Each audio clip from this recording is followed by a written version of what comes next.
Alors bonjour à tous, bonjour William, bonjour Camille, Audrey pour Radio Friendly. Donc je viens d'assister à la représentation de Pompiers. Je vous dirai mon ressenti après, mais tout d'abord j'aimerais entendre un petit peu, est-ce que vous pouvez nous présenter en quelques mots, sans nous dire évidemment la fin, le spectacle que vous proposez au Théâtre du Balcon. Oui, très brièvement. C'est une jeune femme, dite simplette pour les uns, handicapée mentale pour les autres, qui, un soir de bal, tombe folle amoureuse d'un pompier, qui est pour elle l'archétype du chevalier du feu, d'un héros, d'un type extraordinairement beau et magnifique. Va s'établir une relation avec lui, et petit à petit cet homme il va la revoir, il y a quelque chose qui va voilà, se passer de régulier, jusqu'à ce que cet homme décide de la prêter à 8 autres de ses comparses pompiers au sein de la caserne, et c'est un huis clos avant le jugement de cet homme, et voilà. Alors William, vous jouez l'archétype du salaud. Vous jouez très bien le salaud d'ailleurs. Est-ce que vous pouvez nous en dire quelques mots ? Oui, effectivement, c'est un rôle peut-être de salaud, mais peut-être plus complexe qu'il n'y paraît, parce qu'on a beaucoup parlé avec Camille et Serge Barbutia, le metteur en scène, on a beaucoup travaillé évidemment, on a réfléchi autour de cette figure, comme disait Camille, archétypale du héros, du feu, et comment tout à coup, par ce prestige-là, grâce à ce prestige, il peut peut-être profiter en quelque sorte d'une faiblesse d'un jeune homme, d'une jeune femme, de quiconque, en l'occurrence là d'une jeune femme. C'est peut-être plus complexe que l'image du salaud, parce qu'au fond, c'est établi entre eux une relation amoureuse tordue, mais il y a quand même eu une forme d'amour. Je continue de penser qu'il a sans doute profité, abusé, et je crois que c'est ce que beaucoup de gens pensent, au fond. Mais c'est pas aussi manichéen qu'il paraît. Et j'ai moi des amis qui m'ont dit que finalement on s'attachait beaucoup à ce pompier, ce qui est terrible. Parce que quand même, au fond, la situation est grave. Il y a eu viol en réunion, enfin en tout cas elle a été partagée au sein de la caserne. Il a sans doute profité de sa situation, de l'image comme ça qu'il a, de cet uniforme, de l'image sociale du pompier. Mais voilà, elle revenait, elle n'a jamais dit non. Alors elle pouvait sans doute pas dire non, mais elle n'a jamais dit non. Elle n'avait pas les mots, elle ne disait rien. Elle aimait ça, cette jeune femme. Est-ce qu'elle se rendait tout à fait compte ? Voilà, il y a un trouble. Je continue de penser que quand même, il a été trop loin avec ses camarades de jeu, bien sûr. Mais il s'agit quand même d'une relation très forte entre ces deux-là, qui a duré un certain temps sans doute. Ça ne l'excuse pas, mais ça veut dire qu'elle y trouvait aussi son compte en quelque sorte, et qu'elle elle ne savait pas où elle allait, mais quand même un petit peu. Donc je dirais que c'est plus, encore une fois, plus perturbé qu'il paraît, et que peut-être quand même il y avait une forme d'amour un peu tordue, mais une forme d'amour entre les deux. En vous voyant, j'ai repensé à mes vieux souvenirs de livres que j'ai lus. Et une citation m'est revenue de Coderlo de Laclos, donc je ne me l'attribue pas, qui disait « Les femmes ne jouissent que du bonheur qu'elles donnent, et les hommes ne jouissent que du bonheur qu'ils reçoivent. » C'est un peu finalement ce que propose votre pièce. Alors le personnage que vous interprétez, Camille, n'a pas de mots, n'a pas de nom, ne dit jamais non. Mais finalement, il y a beaucoup de non-dits, puisque, comme vous le soulignez, William, c'est beaucoup moins manichéen qu'il n'y paraît. Donc vous, votre personnage, Camille, elle aime donner, mais elle se pose quand même à un moment donné la question de recevoir. Bien sûr. Bien sûr. Alors, premièrement, il y a 2 choses.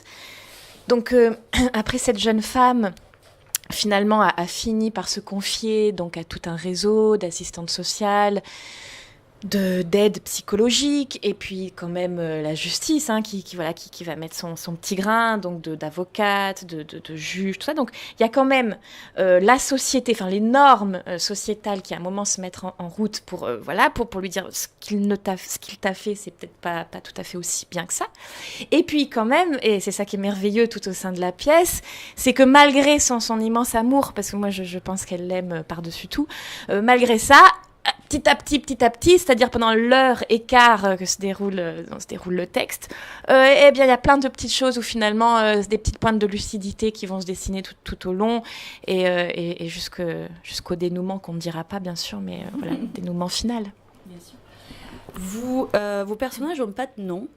Donc finalement, ce pompier, cette jeune femme un peu simple, ça peut être n'importe qui. C'est ça qui est assez aussi attachant. Mais je trouve que votre spectacle repose beaucoup sur la synesthésie, puisqu'il y a quand même une même histoire, deux visions. Donc on est comment, William, quand on joue un pompier violeur et qui renonce à la vérité quelque part? Au début des répétitions, j'ai eu beaucoup de difficultés à accepter l'idée presque de jouer ce rôle. Vraiment, j'étais heureux de faire partie de ce projet. J'ai lu le texte, je me suis dit, quand j'étais à Paris, que c'était quand même très compliqué, qu'il y avait des mots durs, que c'était une relation terrible avec cette jeune femme. Et je me voyais tenter l'aventure, mais quand j'ai commencé les répétitions, je rentrais dans le petit studio qui était loué ici à Avignon, parce qu'on a répété à Avignon, dans un état vraiment perturbé, troublé. Je me disais que c'était pas possible d'interpréter ce pompier, de jouer ce rôle. Bien sûr, je suis comédien professionnel depuis 20 ans, je sais ce que c'est qu'un plateau de théâtre, je sais ce que c'est que d'interpréter, de composer, de se transformer. Mais quand même, il y avait des mots difficiles et je ne me sentais pas de les dire aussi souvent, aussi violemment. Et puis j'ai quand même tenté l'aventure parce que je me dis qu'au-delà de ces mots, il y avait une relation très forte et entre les deux et une relation sans doute nécessaire qui permettent en tout cas sans doute de révéler ces tensions, ces torsions comme ça, amoureuses entre deux êtres, que ce soit deux femmes, deux hommes, et pourquoi pas aussi un père et une fille, un père et un fils, une mère et un fils, une mère et une fille, et qu'il fallait en rendre compte par le théâtre. On est à la lisière de quelque chose d'insoutenable, n'exagérons pas, mais de très difficile. Mais en parlant avec Serge, avec Camille, j'ai réalisé que grâce à cette réflexion, en quelque sorte, qu'il n'y avait pas de jugement, qu'il ne fallait pas que j'aie de jugement, moi.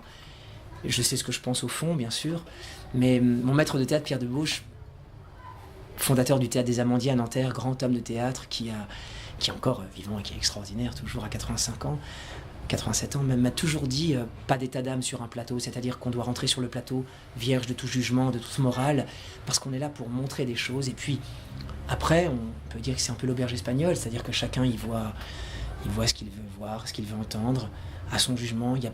Moi, je suis pas pour les messages, enfin, peut-être qu'on pourrait appeler ça comme quand on fait du théâtre. Bien sûr, on distille une parole, une pensée, une réflexion, mais au fond, chacun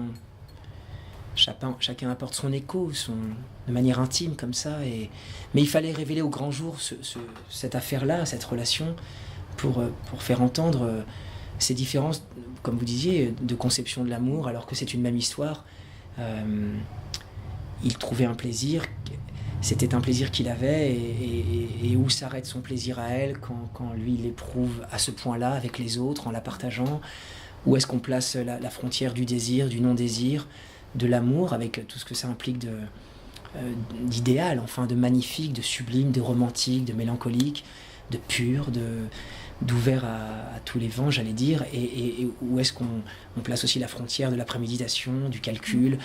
C'est un spectacle très fort pour nous de l'intérieur, je crois vraiment, et on sent la tension, en un mot et en deux mots, l'attention du public, les gens qui sont extrêmement concentrés comme nous le sommes, et moralement et intimement, c'est assez violent, c'est terrible, mais c'est formidable à interpréter. Alors, dernière petite question, c'est intéressant que vous parliez qu'il n'est pas d'état d'âme sur un plateau. Elle est comment, la vôtre d'âme, après avoir joué une victime et son bourreau? Ouais, elle est un peu bouleversée quand même, hein. C'est vrai, je sors pas, enfin, de toute façon, comme le disait William, que ce soit pendant les répétitions ou pendant les représentations, moi, il faut toujours quand même un petit sas de décompression. Voilà, c'est ça. Mais je voudrais simplement revenir aussi dans l'écriture de Jean-Benoît Patricot et le texte est magnifiquement écrit. Et aussi, avec bien sûr le travail magnifique de Serge à la mise en scène, c'est qu'il y a quand même, à la fin, je ne m'en sors pas indemne, mais il y a peut-être quelque chose de l'ordre de la résilience tout de même qui se met à l'œuvre dans le spectacle. Et ça, c'est miraculeux. Et d'ailleurs, souvent, le public, j'ai des amis qui me disent « Ah, mais pompiers, c'est tellement un thème difficile, j'ai un petit peu peur d'aller. » Mais en général, les gens qui disent ça et qui viennent voir le spectacle sont heureux vraiment de l'avoir vu, d'y avoir assisté. Et je crois qu'il y a quand même une réflexion qui se met à l'œuvre. Mais comme le disait William, c'est fou parce qu'on voit, pendant qu'on joue, le public, on entend le public penser, quoi. On entend le public être avec elle, être avec lui, dans des méandres différentes d'ailleurs de réflexion. Enfin, et ça, c'est très fort. Bon, en tout cas, la Notre-Dame a été charmée par votre jeu, par la beauté du texte et par la complexité de l'histoire. Merci beaucoup Camille, merci beaucoup William. Merci. Alors, Pompiers, c'est au Théâtre du Balcon, tous les jours, sauf le mardi, je crois qu'il y a relâche, à 13h45, venez nombreux. Merci beaucoup. Merci. Merci.